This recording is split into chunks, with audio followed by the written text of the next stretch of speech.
Boa tarde, Santa Maria. Começa agora o DNA, o programa que revela a identidade da nossa gente aqui na CDN.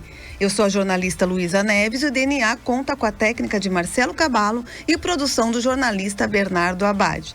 Na próxima hora, nós te convidamos a conhecer um pouco mais da história de algumas personalidades que se destacam em diferentes áreas de atuação em Santa Maria e em outras cidades da nossa região central do estado. E para falar um pouquinho mais sobre o nosso entrevistado de hoje, a gente faz uma breve viagem no tempo para o ano de 1965. Neste ano foram enviadas as primeiras fotos de Marte à NASA. No Brasil, foi realizado o primeiro Festival de Música Popular Brasileira e a Rede Globo de televisão foi inaugurada no Rio de Janeiro. O Pico da Neblina, o ponto mais alto do país, foi escalado pela primeira vez. Neste mesmo ano, em 1965, ocorreu o lançamento da pedra fundamental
Em 1987, foi eleito secretário-geral do Diretório Central dos Estudantes, DCE, da UFSM.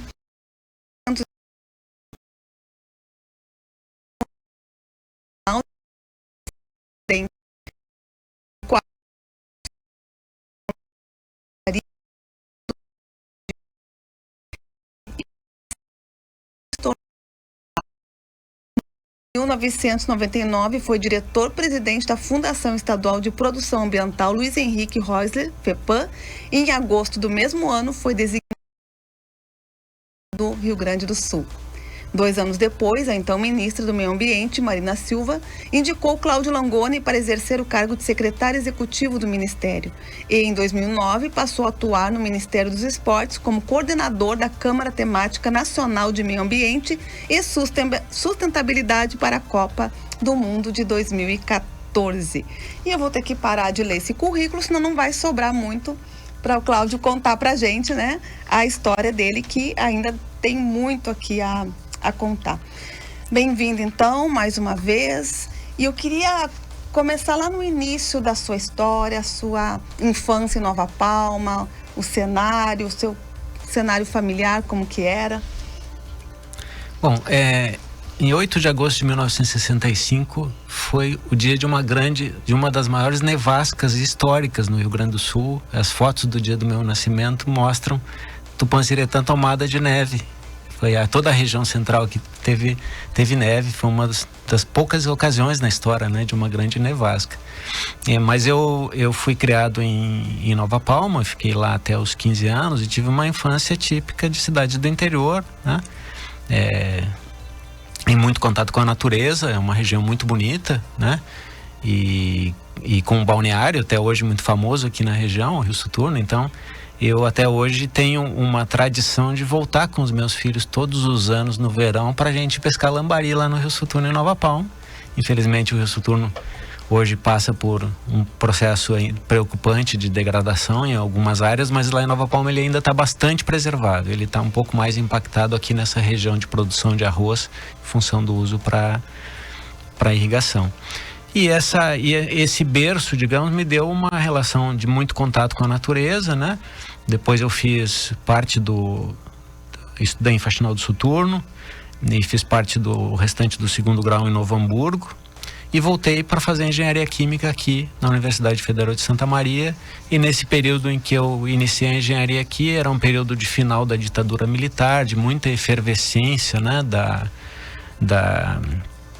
política estudantil, e um processo também de democratização da universidade, com processo de eleições para reitor, enfim. Mas nós vamos chegar lá. Então foi um período muito rico, né? O período que eu vivi em Santa Maria, mas que vem dessa base de um contato com essa cultura da imigração italiana, né? Um período em que os meus avós e os meus pais ainda falavam bastante o dialeto vêneto, que era uma coisa que à época não era tão valorizada e que hoje, felizmente, se retomou muito essa história do processo da imigração italiana na região. De valorizar e cuidar. E que passou, inclusive, por um reconhecimento de uma invisibilidade, porque a quarta colônia da imigração italiana não existia formalmente, né? Ela foi descoberta a partir das pesquisas da iniciativa de um padre lá de Nova Palma, muito conhecido na região, que foi o padre Luiz Esponchiado, que formou e estruturou um centro de pesquisas genealógicas que indicou que hoje é um grande ponto de referência de toda a genealogia das famílias italianas da região da quarta colônia. Inclusive, ele foi precursor de vários movimentos ali na região, na educação, na economia. Agora, é o aniversário de Nova Palma, se eu não me engano. Hoje, 62 anos da emancipação. 62 anos de emancipação de Nova Palma. Cláudio, o seu contexto, teu contexto familiar ali quando menino, família grande, pequena, muitos irmãos, como que era assim a rotina com o pai, a mãe, moravam perto dos avós? A gente sempre teve os meus avós paternos e maternos, embora os meus avós paternos sejam de origem de Júlio de Castilhos, eles moraram por um período em Nova Palma, porque Nova Palma originalmente, antes de ser emancipada, era de Júlio de Castilhos, né? Então, meu pai e vários irmãos passaram a residir em Nova Palma. Eles instalaram lá uma fábrica de malhas, uma grande empresa na década de 60, que foi um referencial muito importante por vários anos lá na região. E meu tio, Mauri Langoni, foi o primeiro prefeito, liderou o processo de emancipação e foi, por unanimidade, escolhido para ser o primeiro prefeito de Nova Palma. Meus pais, minha mãe é servidora pública, meu pai era operário, e eu tenho duas irmãs, né? E nós fomos criados muito integrados numa lógica comunitária de uma cidade pequena, em que todo mundo se conhece, né? Em que as crianças têm muita liberdade para sair sozinhas, sem o cuidado dos pais, porque a gente vivia um ambiente de plena segurança e muita fruição com a natureza. Então foi uma infância muito, muito rica, né? E meu pai era uma espécie de agitador cultural do município. Meu pai era instrutor de danças gaúchas no CTG, foi patrão de CTG, ele era locutor oficial dos torneios esportivos, das festas comunitárias da igreja, ele foi diretor do primeiro jornal de Nova Palma.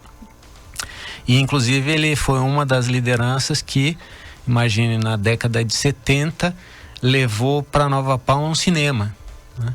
Imagina. Recentemente eu escrevi um artigo sobre isso, contando, né, que a gente tinha o nosso pequeno Cinema Paradiso, porque na minha infância eu era o responsável como criança por ir até a rodoviária de Nova Palma buscar aqueles grandes rolos de filmes, né? E eu ficava ajudando meu pai a fazer a projeção lá no salão paroquial, numa época em que o cinema tinha duas máquinas, né? E você tinha que parar o filme na metade, dar um intervalo para trocar o rolo e seguir. Então eu tive uma formação cinematográfica muito interessante em função desse contexto do envolvimento do meu pai com um cinema em Nova Palma, que era uma coisa impensável para um período em que cidades pequenas não tinham essa tradição. Nós temos que contar mais essa história aqui, principalmente na nossa página Memória, que a gente tem um espaço para a quarta colônia, e é bem interessante. Também quero ver esse artigo, publicar esse artigo aí sobre o cinema, né, em Nova Palma, na quarta colônia. Cláudio, nós temos um quadro aqui nesse programa que é o diagnóstico. É um quadro muito especial E nesse quadro, não é um quadro em que vem um médico aqui para ver como está a sua saúde ou a nossa saúde. São outros especialistas, né? Especialistas em Cláudio Langoni, que deixaram um recadinho para você e a gente não podia deixar de passar, né, nesses dias, nessa sua breve passada. Volta domingo já para Brasília? Na terça-feira. Na terça-feira. Então vamos ouvir 2 desses recados. Gente foi feita para brilhar. E quando eu lembro da trajetória do Langoni, eu vejo que ele foi muito além desse brilho. E é com muito orgulho que eu venho prestar a minha homenagem como ex-professora, muitas vezes lembrando daquele aluno que chegava correndo na aula, com a bolsa atravessada no peito, vindo de uma reunião do movimento estudantil, sempre trabalhando em causas em prol da sociedade. Então, é com muito orgulho que eu me encontrei com ele hoje e que eu trago esse meu abraço afetuoso e essa minha gratidão por todo esse trabalho voltado à área ambiental, inspirando e que continue nos inspirando sempre. Um beijo grande. Conheci o Langoni quando ele trabalhava na Prefeitura de Porto Alegre, acompanhei a trajetória dele para se firmar como uma grande liderança no campo ambiental no Brasil. Tudo isso construído em cima de muito trabalho, de uma visão clara, de uma capacidade de diálogo excepcional. Mas, mais do que isso, nós somos amigos. E ele é um amigo maravilhoso. É uma pessoa com qualidades ímpares. É um pai amoroso, conhece música como poucas pessoas, um cozinheiro de mão cheia. Uma pessoa com uma visão de justiça, de ética, com o coração no lugar certo. Eu tenho um grande orgulho em ser considerada amiga dele. Quem são essas pessoas? Você reconhece? A minha professora Marta Toqueta e minha querida amiga e comadre Patrícia Cans, do Rio de Janeiro. Figuras muito importantes. Olha só. Muito obrigado pelos depoimentos, professora Marta, Patrícia. Cláudio, e vamos partir agora para a tua adolescência, juventude, a escolha da profissão, as tuas principais inspirações. Quais eram as tuas principais inspirações nessa fase? Bem, em Nova Palma, na adolescência, a gente tinha pouco acesso a informações culturais, então eu sempre fui muito buscar novidades, assim. Eu sempre fui muito ligado em música, né, na parte cultural, e muito ligado com a natureza. A gente tinha, de fato, assim, a gente fazia grandes expedições, né, nas florestas da Mata Atlântica em Nova Palma, no nosso pequeno universo. E Nova Palma, naquele período, era muito mais distante de Santa Maria do que é hoje, né? Santa Maria era uma coisa distante, era a cidade grande, e a gente levava muito tempo para chegar aqui. De vez em quando a gente vinha aqui. Então essa foi uma referência importante. E portanto, para mim foi uma grande novidade, um grande processo de descoberta quando eu vim para Santa Maria e entrei nesse ambiente da universidade, porque além de todo o processo dessa expectativa da redemocratização do Brasil, né, da universidade tendo processos mais participativos, do próprio processo de descoberta em relação a isso, Santa Maria, nesta época, no início da década de 80, era um grande polo de agitação cultural, né? Que além das iniciativas do poder público, o próprio DCE da universidade o DCE e a universidade traziam grandes figuras de todos as áreas da cultura, da música, da poesia, palestras. Foi na época em que a SESMA foi estruturada, então a gente tinha um processo de muita efervescência, né? E isso tornou um ambiente muito rico, criou laços muito importantes que se mantêm até hoje. As pessoas estão espalhadas aí pelo Brasil, mas a gente continua tendo relações muito fortes em função desses anos de convivência aqui em Santa Maria. Os objetivos, os mesmos propósitos nos unem, né? E é interessante que fica uma amizade, uma história que depois perdura, independentemente dos lugares que a gente passa. Aquela frase de família, aquele ensino do pai, da mãe, ali na quarta colônia, que tu carrega até hoje, que tu passa para os filhos. Eu acho que a grande lição que eu trago, assim, de vir de uma família humilde, de dificuldades, né, de a gente ser capaz e de a gente sempre ser a mesma pessoa, independentemente de onde você está, né?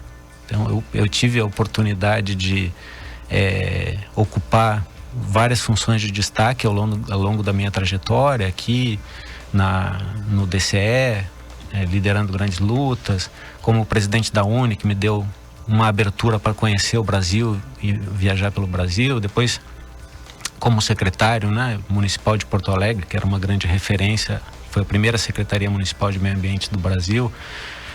Como presidente da Associação Brasileira de Entidades Estaduais de Meio Ambiente, que me deu uma oportunidade de, pela segunda vez, ter um amplo conhecimento do Brasil, já numa outra posição, né?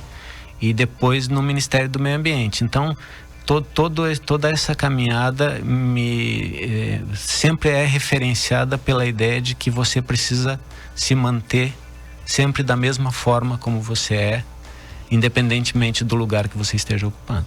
Nunca esquecer as nossas raízes, né? Nunca deixar de lado quem realmente somos, a nossa essência. Eu também valorizo muito isso nas pessoas. O que tu acha, assim, Cláudio, que te levou a ocupar esses lugares de destaque? Porque eu conversando contigo, eu vejo, assim, uma serenidade, um cuidado, assim, na escolha, assim, das palavras, uma ponderação.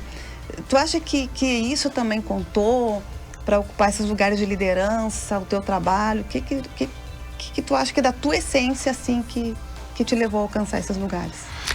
Eu fui uma criança e um adolescente muito tímido, né? Muito discreto, assim, mas muito estudioso também.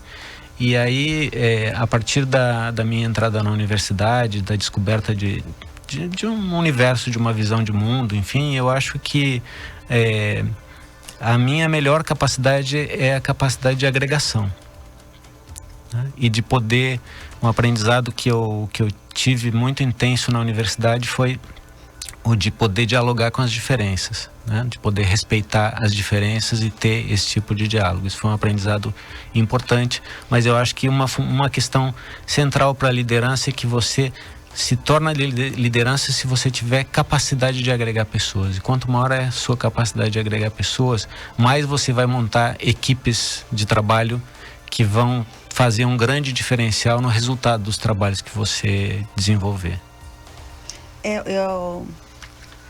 Aquela máxima da gente dar importância a todos, né? Ouvir a todos e considerar todos importantes, que a soma, né, de todas as pessoas é que nos faz chegar a qualquer lugar, já que não somos nada sozinhos, né? A conversa está muito boa, mas eu preciso chamar um breve intervalinho e já voltamos então com o DNA com o Cláudio Langoni.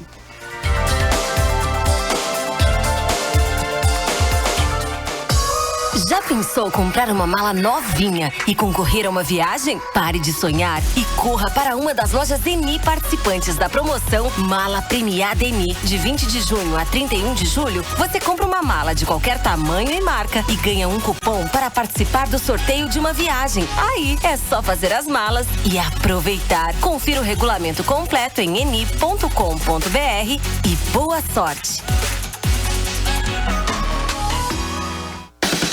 Central do Esporte, um programa certo para quem é amante de todas as modalidades praticadas em Santa Maria e região. De segunda a sexta, às 21h30, com o comando de Marion Melo.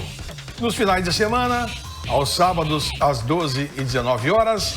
E nos domingos, às 12 e 19 horas, eu, Antônio Tesses, trago as principais notícias do cenário esportivo local.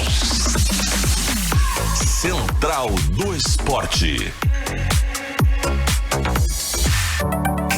Chegou em Santa Maria a Clínica Face Doctor, especializada em rejuvenescimento e harmonização facial. Franquia focada em procedimentos não invasivos e já conhecida pela sua qualidade e sensibilidade com a particularidade de cada paciente. Está localizada na Rua Marechal Floriano Peixoto, número 1357, Sala 1, Centro. Venha nos conhecer e faça uma avaliação. Ligue 55 99944 0405.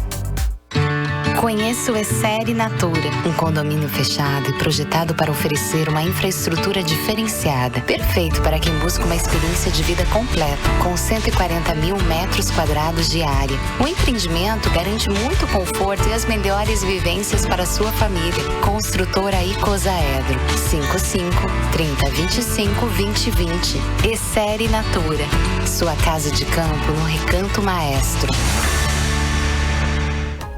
No programa Meu Pet é Pop, o seu melhor amigo tem o espaço que merece.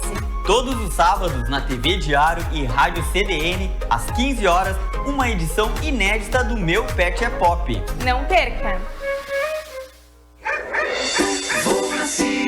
Clínica da Cia dos Bichos. Completa porque tem atendimento 24 horas. Especialistas em oftalmologia, dermatologia, ortopedia e outras áreas. Setor de isolamento para doenças infecto-contagiosas. Raio-X, ultrassom, exames clínicos e laboratoriais. Tudo em um ambiente equipado para cuidar com carinho e responsabilidade dos nossos bichinhos. Seu pet precisa de atendimento? O endereço certo é a Clínica 24 horas da Cia dos Bichos, na Professor Teixeira, 1586.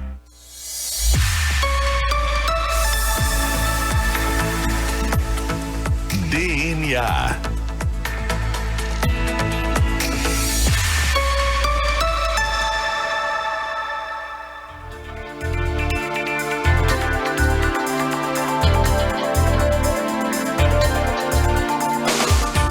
Estamos de volta com DNA, a identidade da nossa agente. Eu sou a jornalista Luísa Neves e sigo ao lado do nosso entrevistado de hoje, Cláudio Langoni. Cláudio, tu saiu aqui de Santa Maria em 92, mais ou menos, né? Em 1992, em meados deste ano, que foi tão importante, né, para a pauta ambiental do mundo, não só do Brasil, mas do mundo. A gente lembra muito da Rio 92, Eco 92. Eu lembro muito desse tempo aí. Do tempo de universidade, o que ficou para ti aqui da convivência no FSM, a tua relação com Santa Maria, as tuas atuações aqui antes de ir para Porto Alegre? O que tu carrega até hoje dessa época? Aqui, Santa Maria, principalmente o movimento estudantil, foi uma grande escola para mim, que foi fundamental em todas as funções que eu desempenhei depois, né? Nós tínhamos grandes lutas estudantis, mas particularmente em 1988 nós tivemos uma greve motivada pelo aumento do transporte coletivo. Nós tivemos uma greve de estudantes que durou mais de 30 dias aqui. Foi um período de grandes lutas, né? E onde nós tivemos uma convivência muito interessante, muito importante, assim, com todos os segmentos, grandes passeatas, grandes mobilizações. Eu aprendi muito dialogando com vereadores de todos os partidos. Santa Maria tinha uma Câmara de Vereadores com pessoas históricas como Marcos Rolim, Beto Sampedro, o vereador João Nascimento. À época o prefeito era o Farré, que depois tivemos uma grande amizade quando ele foi deputado estadual, né? Hoje eu tenho um dos grandes amigos em Brasília, é irmão do prefeito Farré, o Ricardo Farré, que é arquiteto, mora lá em Brasília. Eu tive uma convivência muito intensa com os reitores eleitos aqui do UFSM, né? A gente tinha muitos enfrentamentos, mas também a gente teve uma convivência muito importante. E aí, inclusive, é uma coisa que muitas pessoas não sabem, que durante os 2 mandatos, as 2 gestões que eu tive na Uni, primeiro como vice-presidente sul e depois como presidente, as campanhas nacionais que foram lançadas pela Uni foram apoiadas pela UFSM. A reitoria teve um papel muito importante nisso, né? E o professor Antoninho Stefanello, que era o pró-reitor de assuntos estudantis, ele esteve no Congresso da Uni, que me elegeu em Brasília como presidente, fazendo campanha ativa por ter um estudante de Santa Maria como presidente da Uni. Mas foi um aprendizado muito, muito interessante.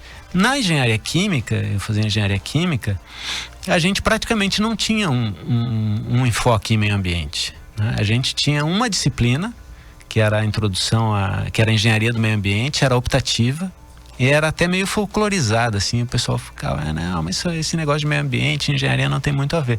Mas teve um professor aqui da UFSM, que era coordenador do curso de engenharia química, o professor Bugre Toropi de Oliveira, que era uma pessoa muito visionária. Ele liderava essa pauta, né? E ele me despertou muito essa ideia do meio ambiente, e quando eu fui eleito presidente da UNE, eu passei a ter envolvimento com as grandes causas, né, da Amazônia. Foi o período em que Chico Mendes foi assassinado. A UNE tomou a iniciativa de fazer um encontro nacional em defesa da Amazônia, em 1990. Então, quando eu voltei para a universidade, depois de 2 anos na presidência da UNE, onde a gente pegou o processo da Constituinte, eu tive a oportunidade de conviver com Paulo Freire, com Florestan Fernandes, com grandes figuras do mundo da educação, e também em função da função de presidente da UNE, eu tive que mergulhar muito nas grandes questões relativas à educação, porque estava em discussão a Lei de Diretrizes e Bases da Educação Brasileira, e eu precisava falar disso ao lado de grandes especialistas. Eu era um menino, né, recém, com 24 anos, então isso me trouxe para esse mundo da educação, e esse envolvimento com as causas da Amazônia, com o assassinato do Chico Mendes, a emergência do movimento dos seringueiros, das reservas extrativistas, me fez conhecer a Marina Silva, ainda no movimento estudantil, né? E depois nós acabamos nos encontrando lá quando eu fui o seu vice-ministro durante o período em que ela foi ministra. Mas esse período me fez voltar para concluir meu curso de engenharia química, já muito consciente de que, na verdade, o que eu queria ser era um engenheiro ambiental. Então eu passei a direcionar a minha parte final da formação para atuar na área de meio ambiente, e depois de me formar eu já fui atuar na Secretaria Municipal de Meio Ambiente em Porto Alegre, e nós fizemos um trabalho lá durante 4 anos. Eu trabalhei como técnico inicialmente, até virar 3 anos depois eu virei secretário. Nós fizemos um trabalho muito pioneiro, muitas iniciativas pioneiras no Brasil saíram daquele trabalho ali da SMAN. Foi uma das primeiras secretarias do Brasil a fazer fiscalização das indústrias. Fomos nós que lideramos as normas que determinaram novos padrões de segurança para a instalação de tanques de postos de gasolina. Fomos nós que fizemos uma lei que obrigava os ônibus a terem o escapamento vertical para que a emissão da fumaça dos ônibus fosse num nível que não pegasse na altura da respiração das pessoas, né? Então a gente teve muitas iniciativas pioneiras, e nessa época a Prefeitura de Porto Alegre liderou grandes debates sobre os grandes temas internacionais contemporâneos. As Semanas de Meio Ambiente de Porto Alegre eram uma referência nacional. Então isso me levou muito para esse foco profissional de atuar como engenheiro ambiental, né? E eu vejo com muita satisfação que hoje nós temos 2 universidades aqui com cursos de engenharia ambiental, porque eu sou de uma geração de engenheiros químicos que passaram a atuar como engenheiros ambientais, porque à época a gente não tinha formação em engenharia ambiental. Veja que é um período muito curto de tempo em que houve um avanço muito significativo do tema ambiental, que levou à criação de cursos de gestão ambiental, de engenharia ambiental em quase todas as universidades brasileiras. E que começou com esse trabalho de vocês, né? Com essa entrega de vocês, com essa dedicação de vocês a essa pauta. Cláudio, uma pergunta assim, bem básica, assim, no teu dia a dia, a pauta ambiental, ela é de que forma, assim, ela é vista em tudo? A gente não pode deixar passar algumas coisinhas, ou a gente, poxa, já que não dá para mudar, vamos deixar assim mesmo. Como que tu trabalha isso no teu dia a dia, em casa, com a tua família, essa questão ambiental? Bom, eu tive 20 anos de atuação em governos, nos 3 níveis. Isso me deu uma experiência enorme, foram desafios muito diferentes, né? A SMAN de Porto Alegre, depois o desafio que o governador Olívio me confiou de criar a Secretaria Estadual de Meio Ambiente aqui no Rio Grande do Sul, que foi um trabalho assim magnífico, acho que foi a minha melhor experiência. E depois o grande desafio de comandar um Ministério de Meio Ambiente com uma visão nacional que eu não tinha, né? Foi um aprendizado de temas que a gente não trata no plano estadual e local. E de 2007 para cá, eu praticamente tenho trabalhado como assessor de empresas privadas, com a exceção desses trabalhos que eu fiz para o Ministério do Esporte, vinculado aos grandes eventos esportivos. Quando decidiu que o Brasil ia ter Copa do Mundo, e depois quando decidiu que ia ter Olimpíadas, eu foquei, disse, não, eu quero fazer uma coordenação desse trabalho vinculado a um outro corte, que era não mais atuar na área ambiental, no nicho da área ambiental, mas fazer uma agenda agregadora de um conjunto de ministérios e de setores diferentes para trabalhar uma agenda vinculada à sustentabilidade dos grandes eventos esportivos. Teve grandes ganhos e também coisas que a gente não conseguiu, mas foi uma experiência muito rica, onde, na verdade, como eu era um consultor, eu precisava ter uma agregação pela questão da qualidade técnica dos trabalhos, né? Então, hoje, assim, meu cotidiano é assessorar estrategicamente grandes empresas que são grandes players no comércio global a adotar políticas corretas na parte de responsabilidade socioambiental, envolvendo relação com comunidades. Então eu trabalho com contextos extremamente complexos que envolvem quilombolas, comunidades tradicionais, extrativistas, em grandes projetos na Amazônia, em projetos de infraestrutura que muitas vezes têm conflitos no licenciamento ambiental, né? Mas ao mesmo tempo também, em função das peculiaridades de Brasília, eu tento trazer isso um pouco para o meu cotidiano, assim. Então eu tenho uma pequena horta comunitária de temperos e ervas aromáticas e chás, enfim, na frente do meu prédio, né? A gente fez um grande mutirão com as crianças do prédio, que plantamos 50 árvores frutíferas. Então isso passa a ser, ali tem um ambiente nessas áreas de agregar a vizinhança, de as pessoas que têm experiências similares nas quadras próximas trocarem ideias, enfim. Então eu tento trazer um pouco também para esse cotidiano essa coisa mais comunitária, né? Acho que a pandemia trouxe uma experiência interessante para todos nós, que foi se reinventar, né? E nesse contexto, eu que já, como falou a Patrícia, gostava muito de cozinhar, passei a fazer pães de fermentação natural. Então faz quase 3 anos que a gente não compra pão fora de casa. Todos os pães que a gente consome são feitos por mim, né? E eu acho que a gente tem que ir trazendo para dentro da nossa casa. Eu faço parte de uma CSA, uma comunidade que sustenta a agricultura. Então isso é uma coisa super importante, porque a gente está conectado com pessoas que estão produzindo e estão trazendo alimentos saudáveis, né? Por incrível que pareça, Brasília é um grande polo de produção orgânica hoje. Nós temos grandes experiências de produção orgânica em Brasília, tanto dessas pequenas experiências como numa escala mais macro, como a Malunga, por exemplo, que é uma rede, uma fazenda que tem hoje uma rede de produtos orgânicos em Brasília, onde você encontra quase tudo. E eu tenho acompanhado com muita satisfação que essas coisas têm ganhado escala e têm sido cada vez mais acessíveis. Então, por exemplo, uma das iniciativas que a gente teve na Copa foi chamada Copa Orgânica e Sustentável, que era uma ideia de conectar produtores, pequenos produtores comunitários, extrativistas, orgânicos, para expor os seus produtos no período da Copa do Mundo. Foi um sucesso absoluto, assim, que eu acho que, junto com o trabalho de envolvimento dos catadores, é uma coisa que eu me orgulho muito de ter conseguido fazer, trazer esses grupos para uma coisa tão grande como um mega evento esportivo. E eu achei fundamental, quando tu falou agora, né, trazer a causa para dentro de casa, né?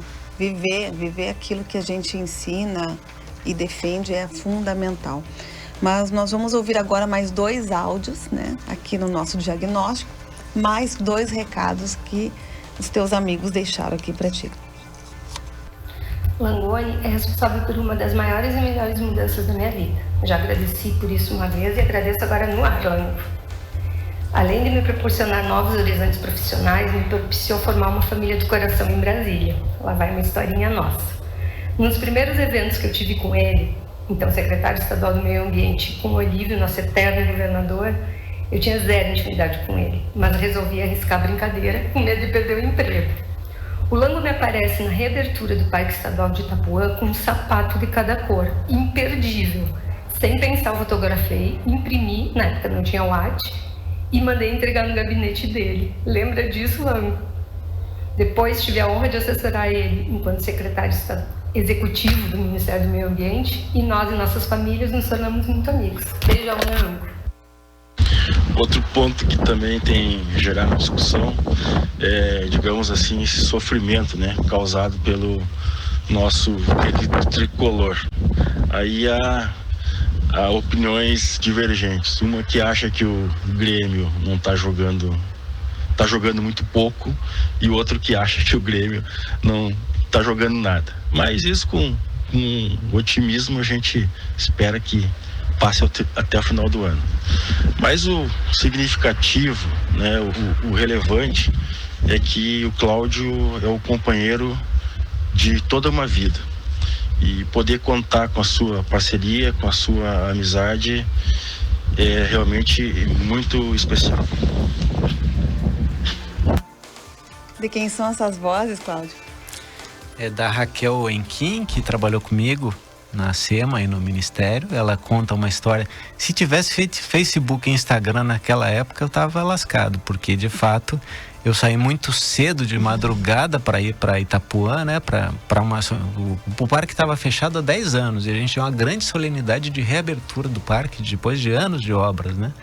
E estava presidente da Assembleia, estava governador, enfim. E na saída no escuro eu coloquei um sapato preto e um sapato marrom. E aí quando eu fui fazer o discurso da solenidade, eu vi que todo mundo que estava na fila da frente, inclusive o governador Olívio, começou a dar risada. E disse, penso que eu tô falando alguma coisa estranha aqui no meu discurso, né? Aí depois o pessoal apontou pro meu pé e eu fui olhar, eu tava com um sapato de cada cor. E tive que passar o dia com um sapato de cada cor, né? Sorte que isso hoje bombaria, né? Nas redes sociais, né? E a Raquel fotografou, né? E o Fabrício Barreto, que hoje trabalha comigo, é meu sócio na empresa de consultoria que nós temos, ele era meu colega de engenharia química aqui. Nós nos conhecemos em 1985 e seguimos juntos até hoje, né? Então, nós temos uma história assim. O Fabrício era mais aplicado que eu. Ele usava mais o diretório acadêmico para jogar truco do que para fazer política estudantil, enquanto eu cuidava lá do diretório. Olha aí, Fabrício, as revelações. Mas, assim, o Fabrício era quem me passava a matéria das disciplinas que eu, às vezes, não podia ir na aula e precisava estudar para as provas, né? Então, a gente sempre teve uma parceria de complementaridade muito grande, trabalhamos juntos em todas essas experiências e até hoje nós estamos juntos. Ele está em Brasília, eu também, e hoje nós trabalhamos nos projetos da consultoria juntos. E quem é o gremista, os dois? Ou os dois são gremistas, os dois são sofredores, mas ele é muito mais gremista do que eu. Que tá um período complicado, né? Eu já tenho uma experiência de não marcar reuniões com o Fabrício depois de derrotas do Grêmio. Não dá? Não, nas manhãs seguintes às derrotas do Grêmio não podemos trabalhar. E que ano difícil foi, então, né? Que ano difícil foi o último aí pra você. E esse também tá difícil. Não tá fácil ainda, né?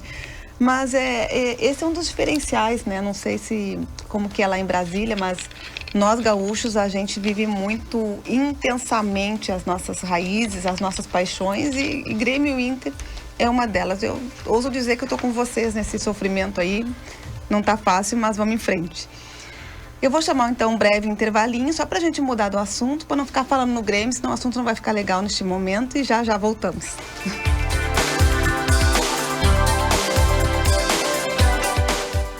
Faça a especialização na Universidade Franciscana e dê continuidade aos seus estudos. Escolha entre mais de 20 cursos presenciais e EAD para aperfeiçoar o seu currículo profissional. Aprenda junto a professores da UFN com ampla experiência acadêmica e de mercado e experimente a tradição de 67 anos de atuação no ensino superior. Especialização UFN. Inscrições até 5 de agosto. Saiba mais em ufn.edu.br.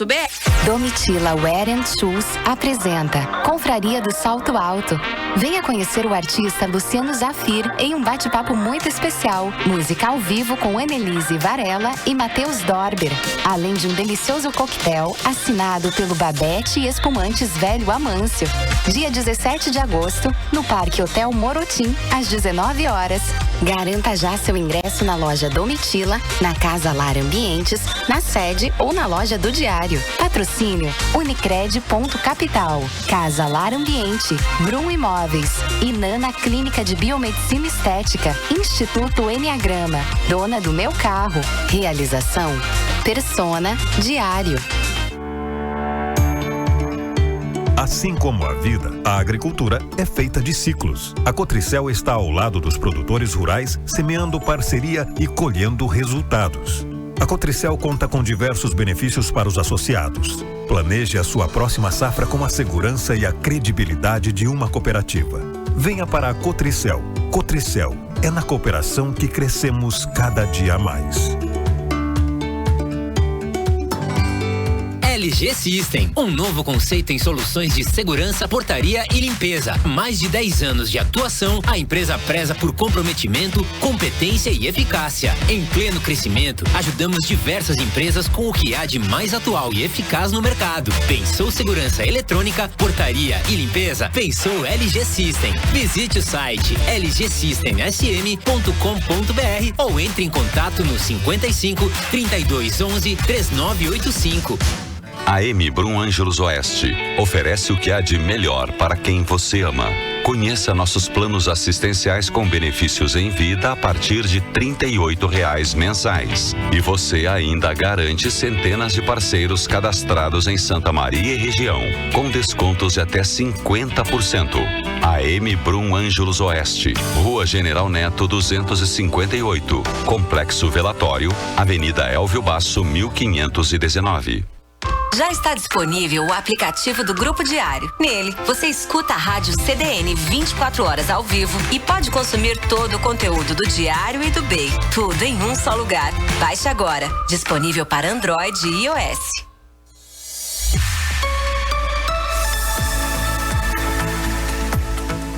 DNA.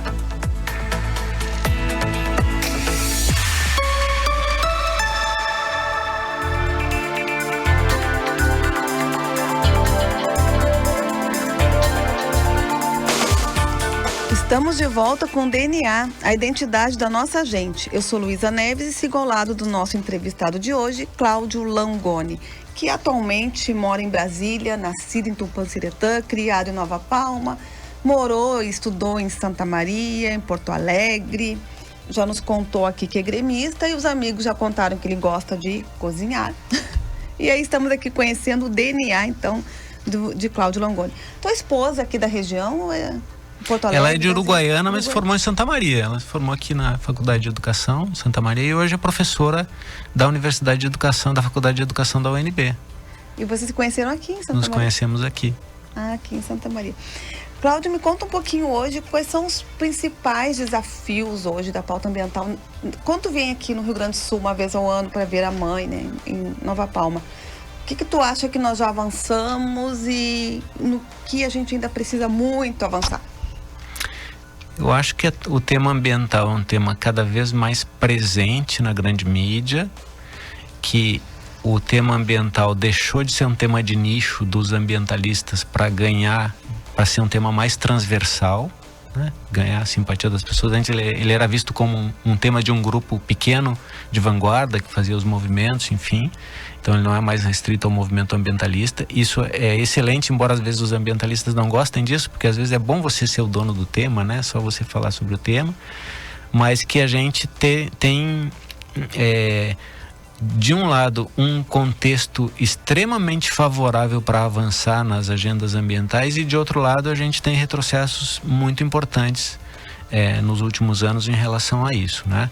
Nos últimos anos, pelo menos nos últimos 8 anos aí, a gente teve um processo, primeiro essa ideia de que a área ambiental era um empecilho para o desenvolvimento, de que o licenciamento era uma burocracia que precisava ser resolvida. Eu, por exemplo, trabalho muito com licenciamento. Eu acho que a gente precisa enfrentar o desafio de melhorar, de dar mais efetividade, de racionalizar, né? Tem muitas coisas que precisam ser muito melhoradas. A gente não pode ficar aplicando soluções de 20 anos atrás com a possibilidade de uso de ferramentas muito novas que otimizam o processo de análise e de tomada de decisão.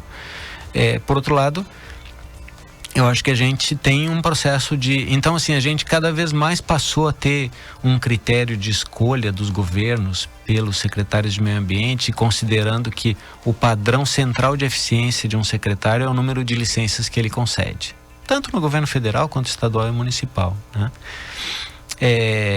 E de outro lado, então a gente tem cada vez mais pessoas que não são da área ambiental como tomadores de decisão. E de outro lado também a gente tem, em função disso, um processo de retrocesso no peso da dimensão ambiental nos governos, porque ao mesmo tempo em que você tem que ter a dimensão ambiental não sendo uma coisa do nicho da Secretaria do Meio Ambiente, sendo uma coisa mais transversal, principalmente em função dessas questões da transição ecológica e da mudança climática. Então, assim, eu, se fosse constituir um governo hoje, eu pensaria numa estrutura de coordenação central de governo, tanto no Estado quanto na União, que fizesse uma coordenação de uma agenda transversal, para muito além do Ministério do Meio Ambiente. Mas, por outro lado, você tem que ter uma área ambiental fortalecida, né? E, nesse sentido, é muito importante que a gente resgate o processo de estruturação do Sistema Nacional de Meio Ambiente, que o Brasil tem uma legislação ambiental muito avançada, muito reconhecida. O Brasil, se quiser, pode ser um grande protagonista da pauta global, e eu falo assim da experiência de quem foi chefe de delegação do Brasil em várias conferências das partes das Nações Unidas. Eu participei e coordenei as delegações brasileiras em encontros mundiais de ministro, né? E eu acho que o Brasil teve um certo desembarque desse processo da agenda global, né? E esse desembarque do Brasil, ele vai nos perder, ou tem nos feito perder janelas de oportunidade, como, por exemplo, a gente tem um Fundo Amazônia que nós batalhamos muitos anos para poder construir, vinculado ao Acordo das Mudanças Climáticas Globais, e está com $1 bilhão parado, que poderiam estar sendo aplicados para prevenir combater o desmatamento da Amazônia. E eu acho que essa questão ela é muito importante, porque na maioria dos países não é como no Brasil, onde ser preocupado com o meio ambiente seja uma questão ideológica de esquerda ou direita. Nós temos muitos governos conservadores no mundo inteiro que estão totalmente engajados no combate aos efeitos das mudanças climáticas e na agenda ambiental global. Então, eu acho que é um desafio importante para nós, seria um amadurecimento da sociedade, perceber que a preocupação com o meio ambiente, ela é uma preocupação que deve ser de todos os espectros ideológicos. Não há um corte político que determina que você, sendo de esquerda ou direita, você é mais ou menos preocupado com a questão ambiental. A gente vai amadurecer nesse sentido, eu acho. Até chegar uma conscientização geral, né? Desde o cidadão, desde casa e para todos os âmbitos. Cláudio, das tuas raízes gaúcho, o que tu ainda conserva lá em Brasília? O que tu levou para Brasília? O que ainda é um dos teus hábitos, assim, de gaúcho? Chimarrão, né? Chimarrão todo dia. Eu mantenho um acompanhamento muito próximo, assim, embora vivendo quase 20 anos em Brasília, eu acompanho o cenário do Rio Grande do Sul, inclusive as discussões aqui de Santa Maria, né? FEICOP, Vila Belga, os movimentos todos aqui, assim, a universidade, a movimentação da universidade, eu faço muita questão de acompanhar, né? E eu acho que o Rio Grande do Sul é um estado com grandes potencialidades, mas a gente também tem eu sinto, depois de 20 anos fora do Rio Grande do Sul, que há um certo excesso nessa coisa do gauchismo, né? A gente tem uma dificuldade de inserção no contexto nacional em função de uma certa pretensão de que o Rio Grande do Sul é mais avançado do que os outros estados, enfim. Eu acho que isso faz o Rio Grande do Sul perder janelas de oportunidade.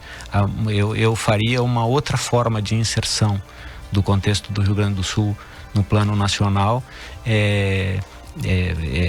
mais inserida, digamos, numa estratégia, numa agenda de desenvolvimento. E eu acho que esse é um desafio importante. A gente depende de uma matriz produtiva muito vinculada à parte do agronegócio e algumas cadeias industriais, mas nós temos que enxergar um processo de transição para novos desafios. O mundo é um mundo em grandes transformações, e quem não perceber e não conseguir ler as tendências dessas transformações pode ficar para trás.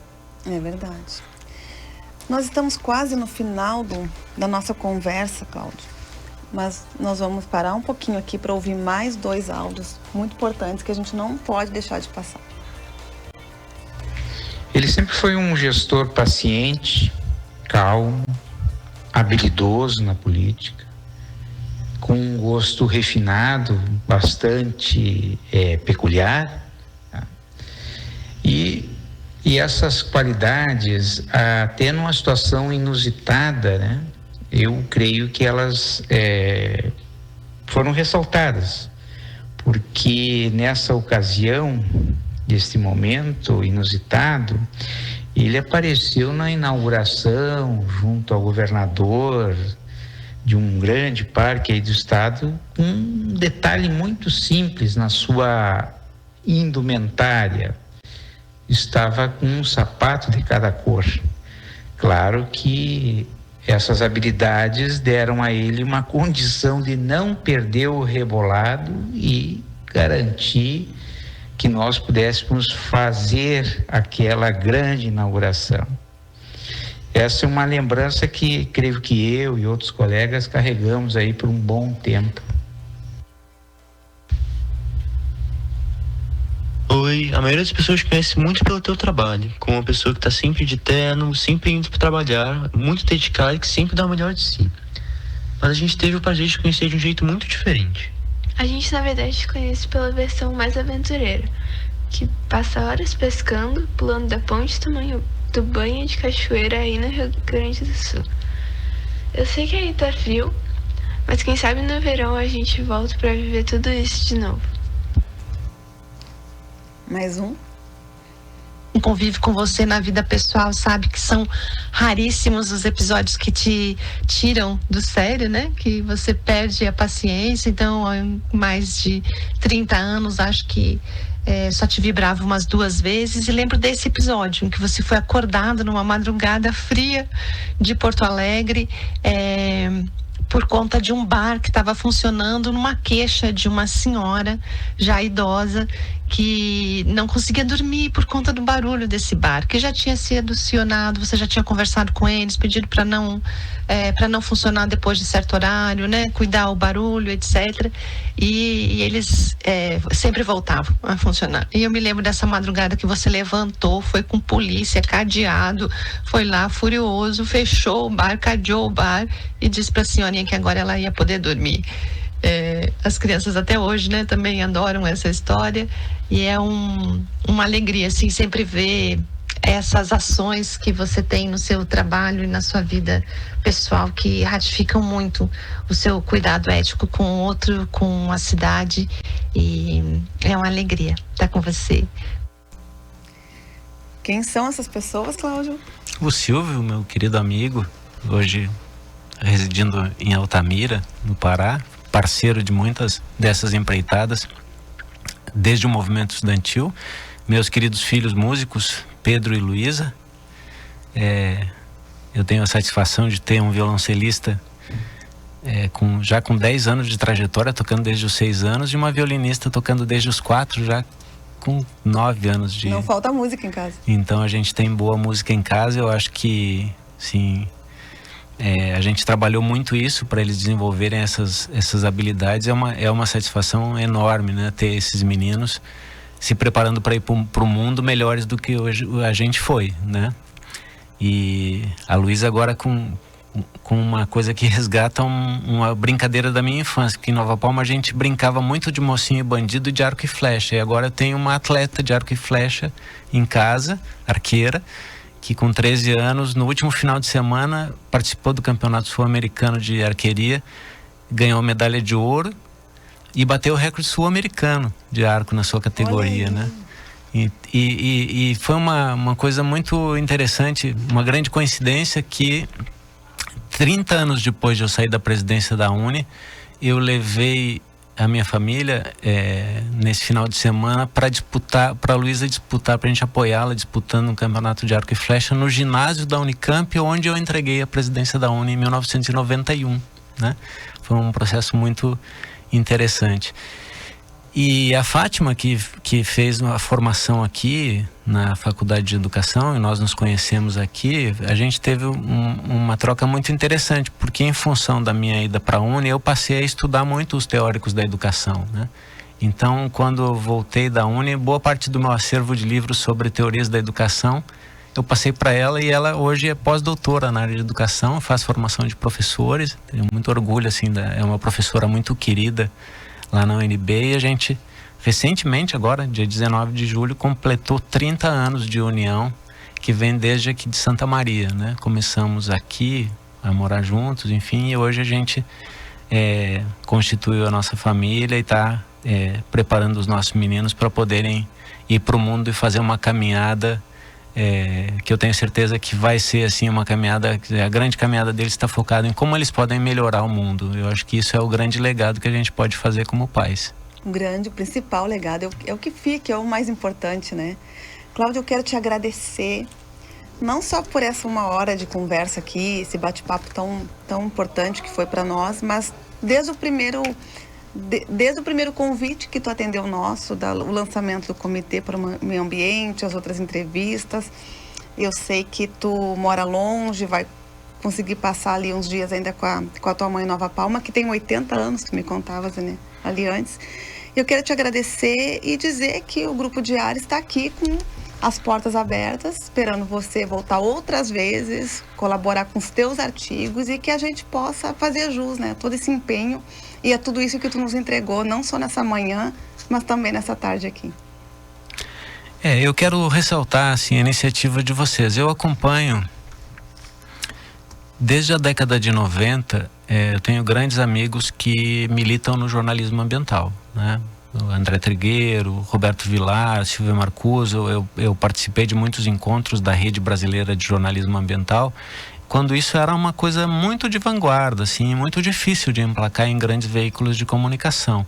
E eu vejo que nesse período de quase 30 anos, houve uma mudança muito significativa do tratamento da mídia em relação a isso, mas pouquíssimas iniciativas como essas que vocês estão tomando aqui como grupo, de trazer a dimensão. A gente teve aqui no Rio Grande do Sul, por exemplo, a Rádio Gaúcha, na década de 90, teve o Gaúcha Ecologia, que foi um programa de muita referência, que espelhou inúmeras iniciativas, né? Hoje a gente tem muito o peso das redes sociais, mas você tem um grande grupo de mídia promovendo um espaço de congregação de forças em torno da agenda ambiental e chegando à casa das pessoas, trazendo a mensagem, viabilizando que essa mensagem chegue à casa das pessoas, é uma coisa muito diferenciada. Então eu quero cumprimentar o grupo por essa iniciativa. Eu acho que isso é um diferencial. Eu conheço poucas iniciativas nesse sentido e vocês estão de parabéns e podem contar comigo como um parceiro dessa iniciativa. Muito obrigado, é um desafio, né? Inclusive hoje no final ali de todo o evento amanhã, a Fabiana, que é a nossa diretora, ainda falou o quão grande isso ainda vai se tornar. Olha o desafio que a gente tem pela frente. E é um desafio que com certeza a gente vai precisar muito do teu apoio em todos esses anos, que não vai ser uma pauta só para 5 anos, eu tenho certeza que vai ser agora, daqui para frente, para a vida toda. E o nosso DNA fica por aqui. Nós voltamos amanhã com mais uma... Amanhã não, segunda-feira, com mais uma entrevista exclusiva. E eu quero agradecer a audiência de todos. Até mais, pessoal.